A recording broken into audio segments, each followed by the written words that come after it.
Alright, so for this video we're going to do a quick review of Miyamoto Musahsi's Book of Five Rings.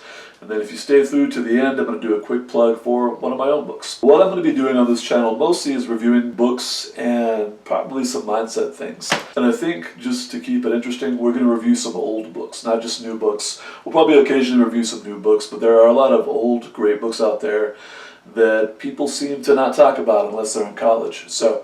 Or something similar. So we're gonna look at some classics. And opening that up, I want to start with Miyamoto Musahsi's Book of Five Rings. This is a really good book, and we're not going to look at it strictly from a martial perspective or like a tactical perspective. I'm really going to explore it more from a mindset perspective because I feel like that's applicable to a broader audience on the one hand. On the other hand, if you are of a tactical mindset or a combative mindset, or a martial mindset, however you want to put it, if your mindset isn't right, none of that other stuff matters. So we'll be looking at it from kind of a broader perspective, not really a technique perspective. What I want to do today is just introduce the subject. So Miyamoto Musahsi, if you want to dig into it, there's plenty of stuff you can look at. There's some really good books. There's even some good fiction about him. And I'm sure you can find a whole bunch of videos that dig into the details. We're not going to get into that today, but just a couple points that I want to bring home. If you choose to read the Book of Five Rings, I think it really helps to understand that he didn't write the book for a broad audience. He wrote it for a specific student that he was training towards the end of his life. From what we know, or what we think we know, Musahsi wrote the book. It was probably the second draft of the book. So putting this into context, something that's interesting that relates to today is that there's a saying that I've seen pop up quite a bit on the internet. I believe it's from a novel, but the saying, I'm going to paraphrase this, but the saying goes along the lines of hard times create strong people, and then strong people create good times.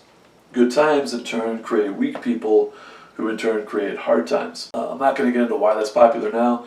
If you're paying any attention, that should be obvious. But the reason it's relevant to Musahsi is because he actually saw something like this happen during his lifetime. He didn't phrase it like that, but what he observed was when he was a teenager, there was a large battle known as the Battle of Sekigahara. This resulted in Japan becoming unified for the first time. The shogun basically established a lot of power. I'm not actually sure if the emperor was just a figurehead at that point, before that or not, but after that they certainly were. So I think it just helps to understand that during his lifetime he saw a big change in the social dynamics of his country, where the class that he belonged to, the samurai class, although they were still very powerful, their lives changed a lot, and they ended up with a lot more leisure time, and they spent more time working on poetry and swordsmanship and other various arts. So if you read the book carefully, you'll kind of see him alluding to that. A lot of what he wrote when he's talking about other instructors, I think it really helps to understand that context. As far as the Book of Five Rings, that's all I'm going to say about it today.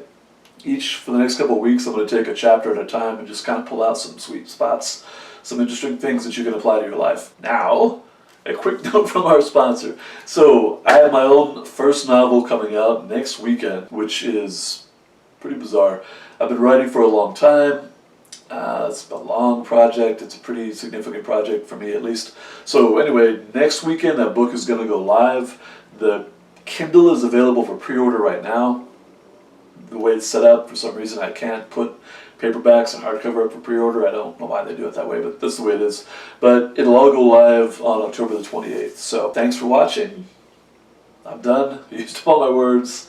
Bye.